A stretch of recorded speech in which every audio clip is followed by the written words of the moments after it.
sa akin, Martin, hindi yung pagsira ng pangalan ko eh. Ang masakit sa akin, maalis mo man ako sa presidential race, hindi pa rin ikaw ang presidente, king ina mo. Walang buboto sa'yo. Please lang. Wala. Hindi ka nga dumadaan ng contest eh. Kasi wala kang kalaban sa Tacloban. Kasi binibili mo, pinapakidnap mo, hinaharas mo, ang mga kalaban mo. Hindi ka dumaan ng contest. Ang alam mo lang, kasi mayaman ka, bibilin ko lahat ng tao ng pera. E kung man mong tanan, kwarta na may inyo. There is nothing in you except money. Yan lang. Martin, harapin mo yung katotohanan. Walang walang buboto sa'yo. Senador man, vice president man, walang buboto sa'yo. Hindi ko nga alam kung mananalo ka pa ngayon sa Tacloban eh. Malamang hindi na. First of all, itong accusation ni Vice President, nakakatawa naman yun eh. Walang mga katotohanan yan eh. Ako talagang kilala ko si Mr. Speaker. Dahil lahat na kumandidato siya of his political career. Wala naman siyang kinidnap. Wala naman siyang hinaras ng mga political opposition. Lumalaban siya ng patas. Walang lumalaban sa kanya. Mostly kasi alam naman, nakikita naman yung matulungin siya eh. Hindi naman niya pinapabayaan yung first district of Leyte, especially in our municipality of Tolosa. So, nakakatawa yung mga accusation ni Vice President. Walang katotohanan po. I know and we know, Mr. Speaker, na matulungin siya. I've been watching so many videos of VP Sara circulating online, and napaka-unfair yung mga pinagsasabi niya. She's not here for her to say all those words, all those allegations. Speaker Martin Romualdez, as I have said, siya yung naging congressman namin since 2007. I have been with politics since 2007, and ever since I started in the politics, we have different political beliefs, we have different parties, but never we have experienced any political pressure, any yung mga kidnapping. No, it never happened here in the 1st District of Leyte. Yung sinasabi na lahat ina-arrange na wala siyang kalaban, it never happened kasi palagi nang may kalaban si Speaker Martin Romualdez, and we are just so thankful with our political leaders on top, with our governor, with our congressman, na dito sa Leyte, peaceful ang election. We have never experienced harassment or any, as what they have said, no political pressure. And that's why parang nakakatuwa na ganito kami dito. Kasi if we will be risking our lives, if we will be experiencing all those na sinasabi ni VP Sara, ba't pa ako tatakbo? Ang bata-bata ko pa. I wanted to have a brighter future. Bakit ko pa pipiliing mag-serve dito kung alam ko na ganito yung nararanasan dito sa Leyte? So, first-hand experience, even if we are not allies ni Speaker Martin Romualdez, we have never experienced political pressure, harassment, kidnapping, or whatsoever that was mentioned, and at the same time, peaceful ang election. Peaceful ang politika din dito sa 1st District of Leyte and some other parts of Leyte. Galit na galit po kami sa pagmumura ng Vice President sa isang dignified speaker like of Congressman Martin Romualdez. He doesn't deserve such profane language or course by the Vice President. Alam niyo po, not only that, mas lalo po kaming nasasaktan sa ginawa po na active death threat ng Vice President sa speaker po natin. This is not just an affront attack or insult to the dignified personality of the speaker. Ito din po ay isang insulto sa amin ng mga constituents ni Speaker sa 1st District ng Leyte. Parang kami na rin ho yung hinaras, kami na rin po yung binigyan ng death threat, kami na rin po yung minura ng Vice President. Because the good Speaker is representing the constituency of the 1st District of Leyte. Nais po namin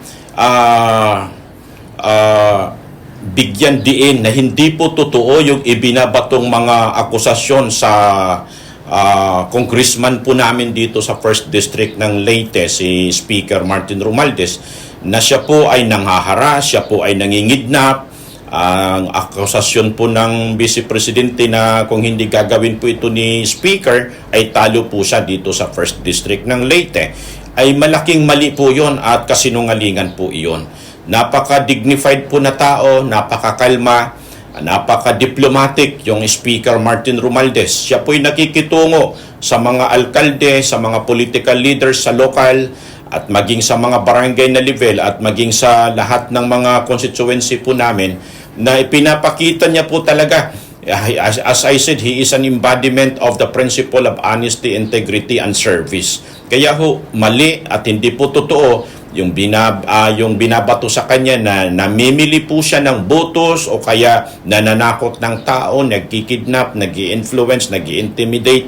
Wala hong ganon dito po sa province of Leyte. Wala pong ganon dito sa 1st District of Leyte. It's all about dignified politics ho, yung umiiral sa province ng Leyte. Sinasabi ko po ito not because na ako po ay isang alkalde ng bayan ng San Miguel Leyte, bagkos hindi pa po ako politiko, ito na po kasi yung pangyayari dito sa 1st District ng Leyte. Wala pong ganon. Napaka-peaceful, napakapatas ng election po namin dito for congressman or representative. At hindi din po totoo na binabayaran niya yung mga kandidato. Sa bawat po eleksyon, palagi po siyang may kalaban. Hindi po basta-basta din yung kalaban niya kasi mga abogado din po sila. Subalit siya po talaga yung gusto ng 1st District of Leyte na maging representante namin sa House of the Representatives. Kaya ho, nananalo po yung Martin Romualdez na ngayon speaker po sa 19th Congress, wherein kami po dito sa 1st District at sa kabuuan ng Leyte, we are very much proud na yung speaker nga po ay galing ho sa probinsya at saka sa distrito po namin. I cannot understand why he said that. She said that. Parang uncalled for. Parang hindi talaga dapat because it's not true.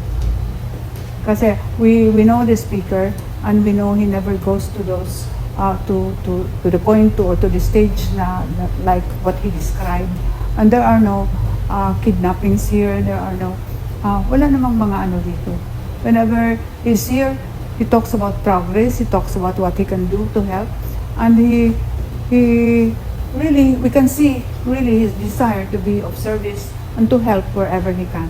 Sa akong kakilala niya, kay politician yun ang akong asawa, pikang pa kaniadto. Huwag yung kumahinumdum nga may kaaway si speaker. Kanang ingon ni Bibi Sara nga, kanang manhat bayaran, dili ka na. Kay during election, kaya naka-experience good ko, wag yun na sila ipanhatag ng mga pagpalit. Sa totoo lang, hindi talaga yan magagawa ng ano natin, ng speaker, yung pagharas ng ganyan. Diba? Kasi sa pagkilala ko kay speaker, hindi, yung ano niya, yung personality niya, hindi yan manharas. Yung mga allegation na ganyan. Akong pagkita lagi, personalidad ni House Speaker, diri talaga niya kaya magmando o mag-orderhin suga ditong klase nga inin pagsugo nga pagharas, pagpakidnap o ano ito bagandiri ito niya kaya ni akon la pag-observe akong pagkilala kay speaker diri talaga ito niya kaya nga magsusugo. Wala namang kidnapping dito sa amin. Wala naman naghaharas sa amin dito. Ang election dito mahimyang. Walang trouble. Dahil we respect the speaker. Dahil alam namin ang ginagawa ng speaker para sa kabutihan ng lahat. Wala. For how many years? 21 years ako sa politics. Wala akong naririnig na ganyan. Wala akong wala akong naririnig, wala akong kung maski ano regarding the speaker. Harassment or kidnapping or trouble in election time, wala akong naririnig dyan. Huwag ka mag-alala, ma'am, sa security ko. Kasi may kinausap na ako na tao. Sinabi ko sa kanya, kapag pinatay ako, patayin mo si BBM, si Lisa Araneta at si Martin Romualdez. No joke. No joke. Nagbilin na ako, ma'am. Pag namatay ako, sabi ko, huwag ka tumigil hanggang hindi mo mapatay sila. And then he said yes.